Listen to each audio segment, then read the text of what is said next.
Assalamualaikum warahmatullahi wabarakatuh. Alhamdulillahirabbil alamin. Assalatu wassalamu ala asrofil anbiya wal mursalin wa ala alihi washabihi ajmain. Amma ba'du.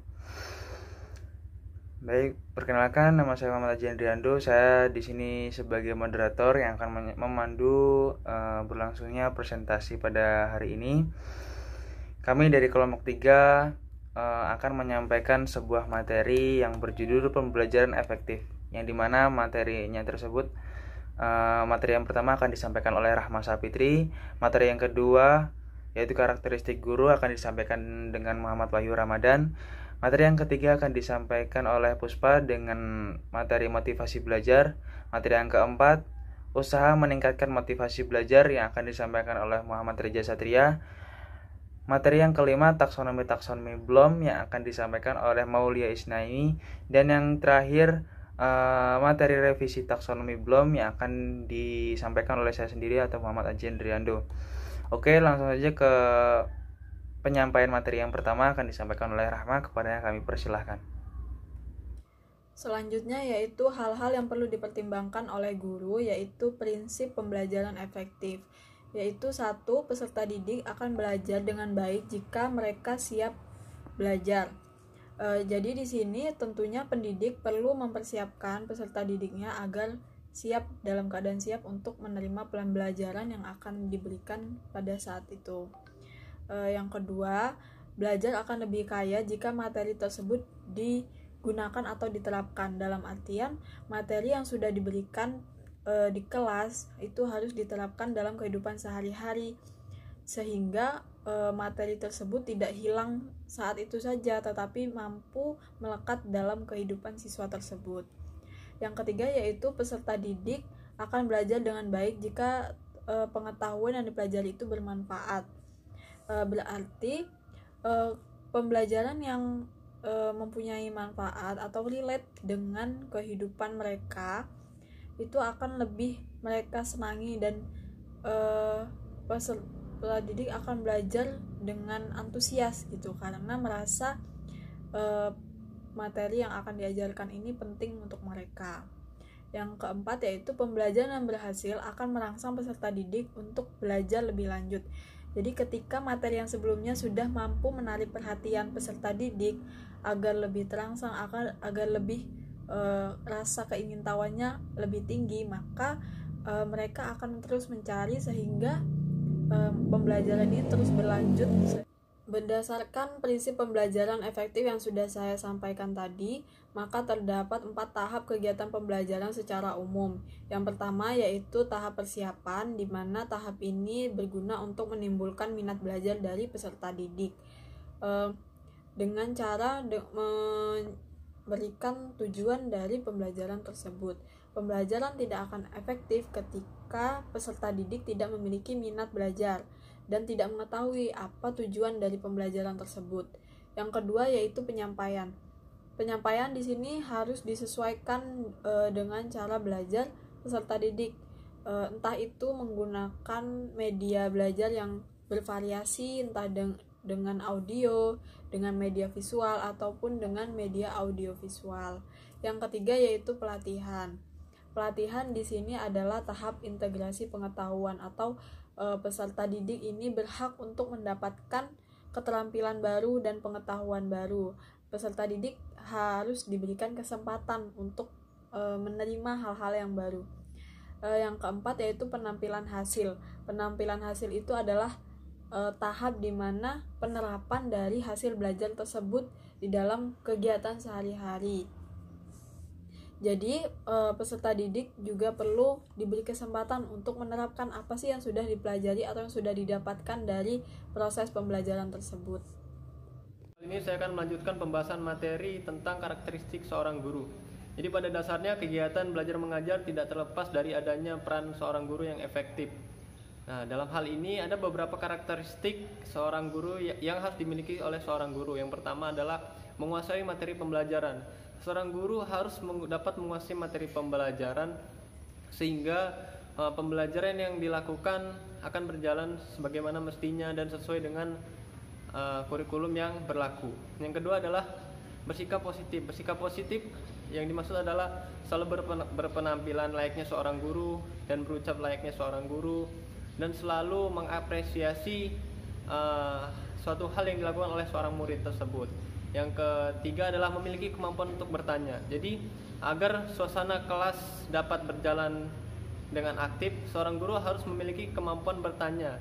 Dalam hal ini pertanyaan yang diajukan harus jelas dan tepat sehingga kelas dapat aktif. Yang selanjutnya adalah memahami karakter peserta didik. Seorang guru harus dapat memahami karakter peserta didik yang diajarnya sehingga dapat menerapkan metode pengajaran sesuai dengan karakteristik peserta didik tersebut. Yang selanjutnya adalah memiliki harapan yang tinggi akan keberhasilan seorang murid. Jadi seorang guru yang mengajar dalam kelas harus memiliki harapan terhadap muridnya bahwasanya murid yang diajar ini akan berhasil. Yang selanjutnya adalah kreatif dan inovatif. Seorang guru harus dapat kreatif dan inovatif dalam memberikan pemahaman materi terkait pelajaran yang diajarnya oleh peserta didik, sehingga peserta didik tersebut tidak bosan dalam mengikuti program pembelajaran. Yang selanjutnya adalah bersikap adil kepada peserta didik, tidak menganak-emaskan salah satu dari mereka. Yang selanjutnya adalah memiliki sentuhan personal. Dalam hal ini seorang guru harus dapat memberikan vibes yang positif atau perasaan yang positif terhadap peserta didik. Misalnya dari cerita tentang pengalaman pribadi dia sehingga peserta didik mungkin kagum dan termotivasi dengan ceritanya.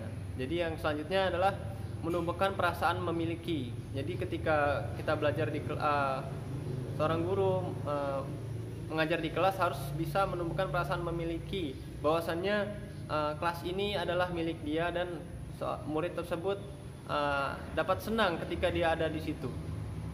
Yang selanjutnya adalah memaafkan kesalahan peserta didik. Pada dasarnya setiap peserta didik pasti pernah melakukan kesalahan dan seorang guru harus wajib memiliki rasa memaafkan. Yang selanjutnya adalah menghargai peserta didik. Ya, seorang guru harus bisa menghargai peserta didik. Tidak hanya peserta didik harus menghargai guru, namun seorang guru pun harus bisa menghargai peserta didik. Yang selanjutnya adalah memiliki rasa empati terhadap permasalahan peserta didik.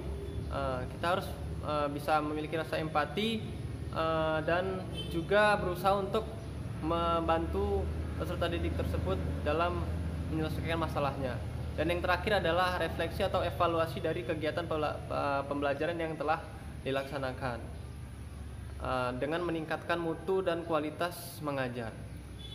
Itulah poin-poin yang harus dimiliki oleh seorang guru agar pembelajaran dapat terlaksana dengan sebagaimana mestinya. Kurang lebih. Di sini saya akan melanjutkan materi yaitu tentang motivasi belajar. Motivasi belajar merupakan dorongan yang timbul dari dalam diri siswa dan dari luar diri siswa. Jadi motivasi itu ada dua, motivasi yang berasal dari dalam dan motivasi yang berasal dari luar. Motivasi yang berasal dari dalam diri siswa yaitu meliputi seperti kebutuhan untuk belajar dan harapan serta cita-cita. Sedangkan motivasi yang berasal dari luar diri siswa meliputi seperti adanya penghargaan, lingkungan belajar yang kondusif, kegiatan pembelajaran yang efektif, dan adanya upaya guru dalam membelajarkan siswa. Lalu, faktor-faktor yang mempengaruhi motivasi belajar itu ada dua, faktor intrinsik dan faktor ekstrinsik. Yang pertama yaitu faktor intrinsik, faktor yang berasal dari dalam diri siswa, itu ada minat, cita-cita, dan kondisi siswa. Yang pertama yaitu minat. Ketertarikan individu terhadap sesuatu itu disebut dengan minat, di mana minat belajar yang tinggi akan menyebabkan belajar siswa menjadi lebih mudah. Jadi ketika peserta didik sudah mempunyai minat untuk belajar, maka akan lebih memudahkan peserta didik itu untuk memahami suatu pembelajaran. Yang kedua yaitu cita-cita, memberikan gambaran ideal seseorang akan memperkuat motivasi dan semangat belajarnya. Karena kita sudah mempunyai cita-cita, maka kita akan lebih mudah untuk motivasi belajar kita akan semakin tinggi. Selanjutnya yaitu kondisi siswa. Kondisi fisik siswa serta pikiran yang sehat akan menumbuhkan semangat dan motivasi belajar siswa. Jika kondisi siswa itu lemah, tidak sehat, maka motivasi belajar siswa akan menjadi rendah. Yang kedua yaitu faktor ekstrinsik. Faktor ekstrinsik ini faktor yang berasal dari luar, seperti lingkungan keluarga, lingkungan sekolah, dan lingkungan masyarakat. Lingkungan keluarga ini meliputi latar belakang pendidikan orang tua dan perekonomian keluarga. Latar belakang pendidikan orang tua ini sangat mempengaruhi terhadap motivasi belajar siswa. Jika orang tua hanya lulusan SD, itu akan membuat anaknya menjadi motivasi belajarnya kurang karena melihat orang tuanya saja hanya lulusan SD. Yang kedua yaitu perekonomian keluarga. Perekonomian keluarga ini sangat mempengaruhi terhadap motivasi belajar, seperti sarana dan prasarana anaknya untuk belajar. Jika peralatannya kurang, itu akan membuat anak menjadi tidak semangat. Selanjutnya yaitu lingkungan sekolah, sarana dan prasarana. Sarana dan prasarana yang lengkap itu akan membuat peserta didik lebih semangat untuk belajarnya. Lalu lingkungan masyarakat. Lingkungan masyarakat yang baik, lingkungan masyarakat yang memberi positif itu akan membuat motivasi belajar anak tersebut akan tinggi. Beda jika lingkungan masyarakatnya itu orang-orangnya memberikan dampak yang negatif, maka motivasi belajar anak akan menjadi rendah. Kita melanjutkan bab yang selanjutnya yaitu usaha-usaha dalam meningkatkan motivasi belajar. Upaya untuk meningkatkan motivasi belajar banyak sekali, tapi di sini yang kita bahas adalah menurut para ahli, menurut The Jamarah. Ada beberapa bentuk dan cara menumbuhkan motivasi dalam kegiatan di sekolah, antara lain memberi angka. Angka dimaksud adalah simbol atau nilai dari hasil aktivitas belajar anak didik. Angka merupakan alat motivasi yang cukup memberikan rangsangan kepada anak peserta didik untuk mempertahankan atau bahkan lebih meningkatkan prestasi belajar di masa mendatang. Jadi di sini angka bersifat untuk dorongan motivasi di dalam diri anak. Jadi peserta didik itu mampu termotivasi adanya rangsangan seperti angka tadi, yang dimana peserta didik tersebut dapat memberikan kerja kerasnya dalam mengerjakan sesuatu seperti nilai 70, 80 maupun sampai 100. Kemudian yang di sini yang kedua adalah hadiah. Hadiah dapat membuat siswa termotivasi untuk memperoleh nilai yang baik. Hadiah tersebut dapat digunakan orang tua atau guru untuk memacu belajar siswa. Jadi anak itu akan terdorong di dalam dirinya untuk mendapatkan nilai atau mendapatkan apa yang diinginkannya, lalu kemudian dia akan terdorong dari motivasi berupa hadiah tersebut. Jadi sama saja dengan reward. Kemudian yang ketiga adalah kompetensi. Kompetensi adalah persaingan. Persaingan dapat meningkatkan prestasi belajar siswa. Dengan saingan atau kompetensi dapat digunakan sebagai alat untuk mendorong siswa belajar. Jadi di sini kompetensi ini berupa lomba, ya di mana siswa tersebut harus mencapai pembelajaran atau nilai yang diinginkannya. Jadi kompetensi itu dia akan mengacu pada seseorang, yang mana seseorang tersebut dapat membuat dia termotivasi.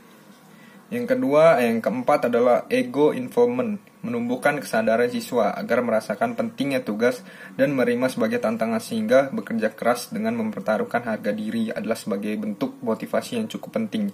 Siswa belajar dengan keras bisa jadi karena harga dirinya. Jadi motivasi yang selanjutnya ini dia akan terdorong melalui di dalam dirinya sendiri.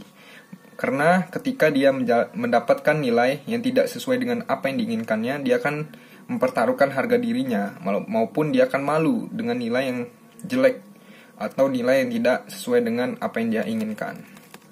Yang kelima, memberi ulangan. Ulangan bisa dijadikan sebagai alat motivasi. Siswa akan menjadi giat belajar jika mengetahui akan ada ulangan. Siswa biasanya mempersiapkan diri dengan belajar jauh-jauh hari untuk menghadapi ulangan. Oleh karena itu, memberi ulangan merupakan strategi yang cukup baik untuk memotivasi siswa agar lebih giat dalam belajar mengajar. Kemudian yang selanjutnya yang keenam, mengetahui hasil. Dengan mengetahui hasil belajar akan mendorong siswa untuk giat belajar. Dengan mengetahui hasil belajar yang meningkat, siswa termotivasi belajar dengan harapan hasilnya akan terus meningkat. Jadi motivasi di sini dia akan terdorong dengan hasil yang didapatkannya. Contohnya dia mendapatkan nilai yang kecil, kemudian dia akan bekerja keras lagi, belajar giat, kemudian apa yang diinginkan, hasil yang diinginkannya akan lebih memuaskan jika di dalam suatu motivasi yang ditanamkan pada diri dia membuahkan hasil.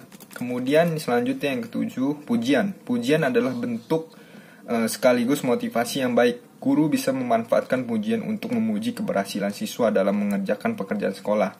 Dengan pujian tepat akan memupuk suasana menyenangkan, mempertinggi gairah belajar. Jadi di sini motivasi yang selanjutnya adalah motivasi dalam bentuk pujian. Jadi siswa itu sangat senang sekali jika suatu pekerjaannya mendapatkan pujian oleh seorang guru. Jadi motivasi di sini sangat mempengaruhi karakter siswa tersebut. Yang selanjutnya yang ketujuh ada hukuman. Hukuman merupakan perilaku dengan tepat dan bijak akan merupakan alat motivasi yang baik dan efektif.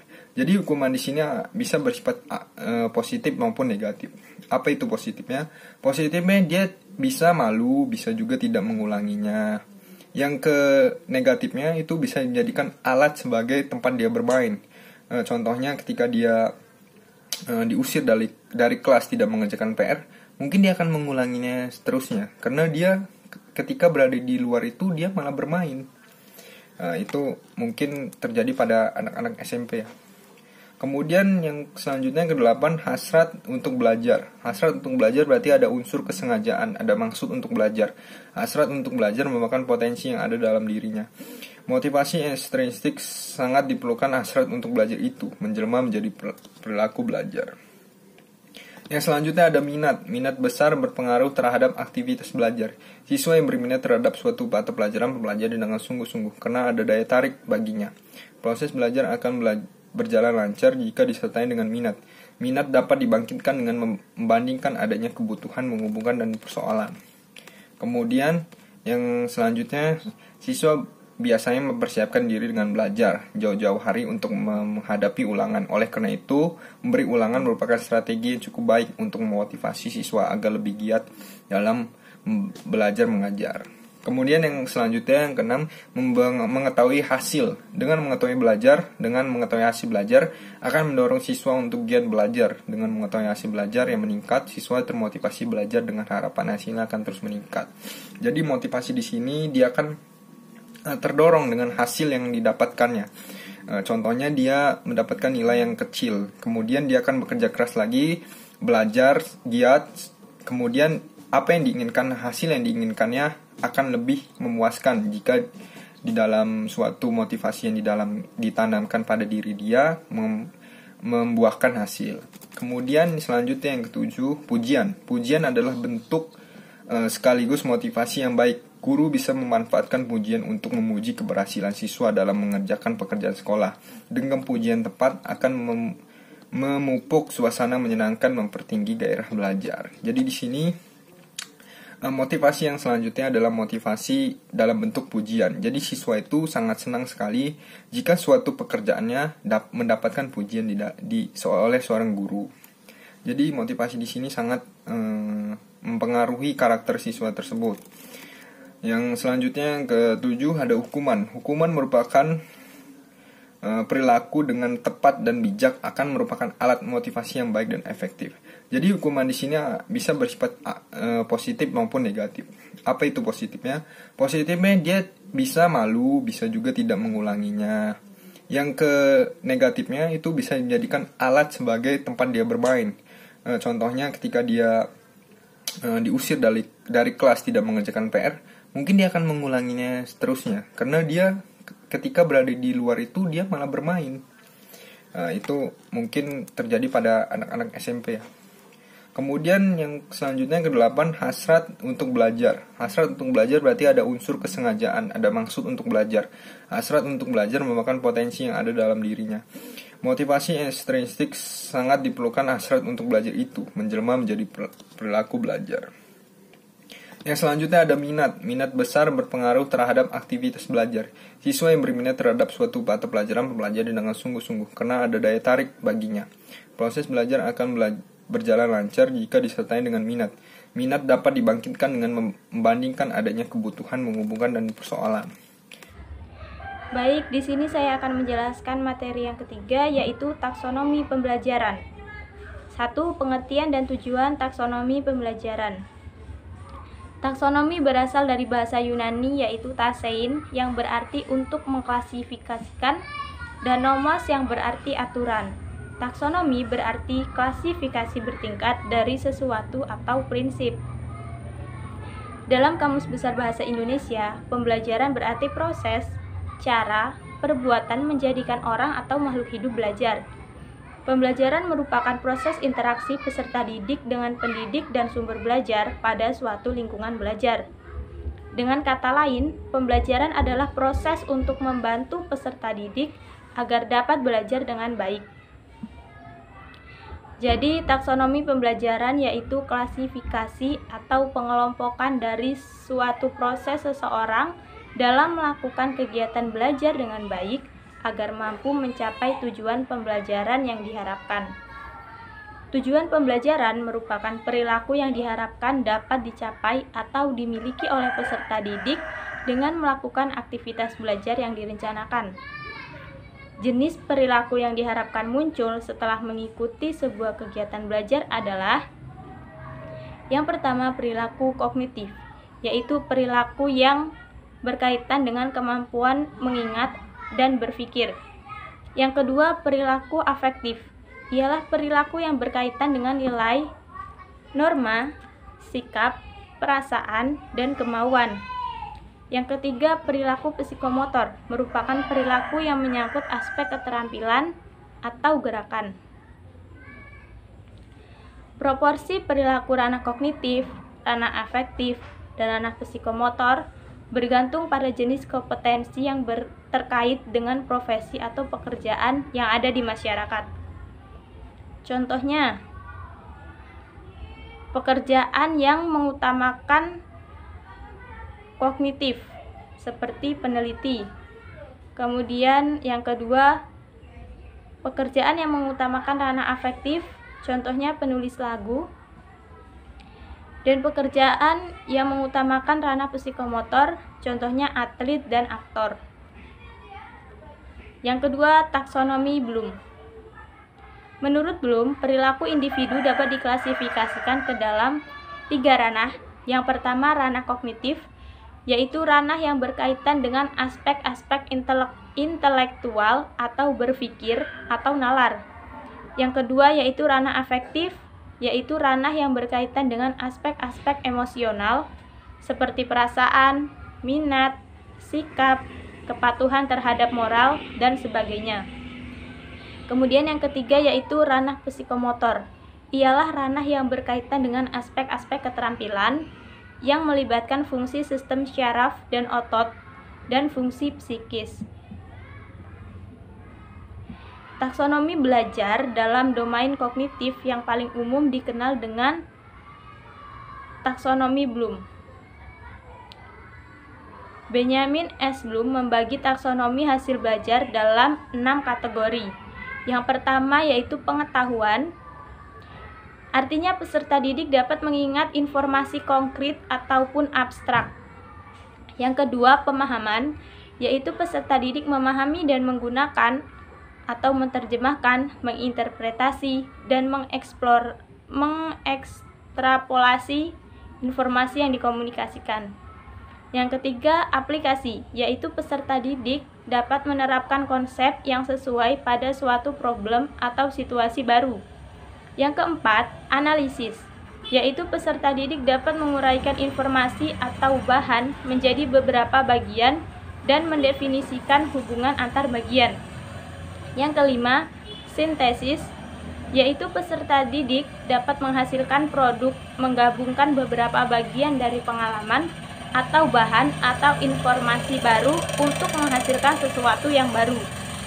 Yang keenam, evaluasi, yaitu peserta didik memberikan penilaian terhadap ide atau informasi baru. Oke, yang terakhir di sini ada revisi taksonomi Bloom. Nama-nama dalam taksonomi Bloom mengalami perubahan dari nama dengan kata benda ke nama dengan kata kerja. Bentuk dari kata kerja ini mendeskripsikan tindakan yang tersirat dalam kategori pengetahuan aslinya. Tindakan pertama yang dilakukan oleh siswa dalam belajar pengetahuan adalah mengingat. Anderson dan Cartholm menelaah kembali taksonomi Bloom dan melakukan revisi seperti yang akan saya sampaikan, di mana taksonomi Bloom pada 1956 yaitu pengetahuan, pemahaman, aplikasi, analisis, sintesis, dan evaluasi. Sedangkan Anderson dan Cardwell di tahun 2000 membuat revisi menjadi mengingat, memahami, menerapkan, menganalisis, mengevaluasi, dan berkreasi. Berikut pengertian dimensi proses kognitif menurut Anderson dan Cardwell yang dijabarkan dalam tabel di bawah ini. Taksonomi mengingat, yaitu mengenal dan mengingat pengetahuan yang relevan dari ingatan jangka panjang. Yang kedua, memahami, yaitu membangun makna dari pesan lisan, tulisan, dan gambar melalui implementasi, pemberian contoh, inferensi, mengelompokkan, meringkas, membandingkan, merangkum, dan menjelaskan. Dalam artian di sini, siswa ditunjukkan melalui pembicaraan seorang guru, melalui gambar yang ditampilkan, video yang ditampilkan, dan murid memahami apa yang disampaikan dalam gambar atau ucapan dalam guru yang disampaikan oleh guru tersebut. Selanjutnya di sini ada menerapkan, menggunakan prosedur, yaitu menggunakan prosedur melalui eksekusi dan implementasi. Yang di sini siswa harus menerapkan apa yang telah disampaikan, apa yang dipesannya oleh guru, dan apa yang dia telah pahami dalam mendengarkan atau menyaksikan sesuatu yang telah disampaikan atau ditampilkan. Yang keempat yaitu menganalisis bagaimana materi dalam beberapa bagian menentukan hubungan antara bagian atau secara keseluruhan dengan melakukan penurunan, pengelolaan, dan pengenalan atribut. Yang selanjutnya mengevaluasi, membuat keputusan berdasarkan kriteria dan standar melalui pengecekan dan kritik. Yang kelima di sini berkreasi, menggunakan ide, produk atau metode baru dengan cara menggunakan unsur-unsur untuk membentuk fungsi secara keseluruhan dan menata kembali unsur-unsur menjadi pola dan struktur baru melalui perencanaan, pengembangan, dan produksi. Beberapa pakar instruksional lain juga mengusulkan taksonomi belajar dalam domain kognitif. Di antara Gani membagi taksonomi hasil belajar dalam 3 kategori. Yang pertama, inovasi verbal. Yang kedua, keterampilan intelektual. Dan yang ketiga, strategi kognitif. Hasil belajar informasi verbal. Mungkin peserta didik menyatakan atau menceritakan tentang fakta atau serangkaian peristiwa secara lisan, tulis, atau menggunakan gambar. Hasil belajar keterangan intelektual memungkinkan peserta didik berinteraksi dengan lingkungan menggunakan simbol. Peserta didik dikatakan memiliki strategi kognitif jika mampu mengolah belajarnya sendiri, mengingat, dan berpikir. Ausubel membedakan 2 jenis belajar, yakni belajar dengan menghafal dalam kurung rote learning dan belajar bermakna.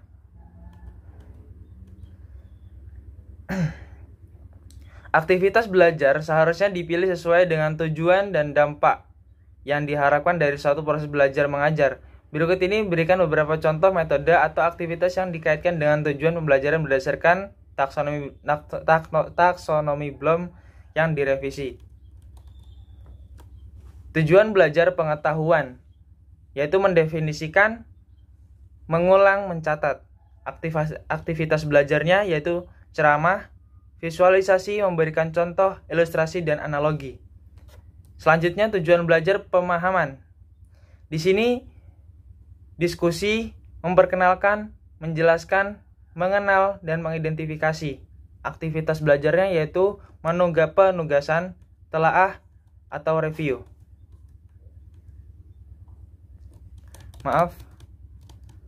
Untuk tujuan pembelajaran pemahaman, di sini diskusi, memaparkan, menjelaskan, mengenal, mengidentifikasi, dan menyatakan kembali.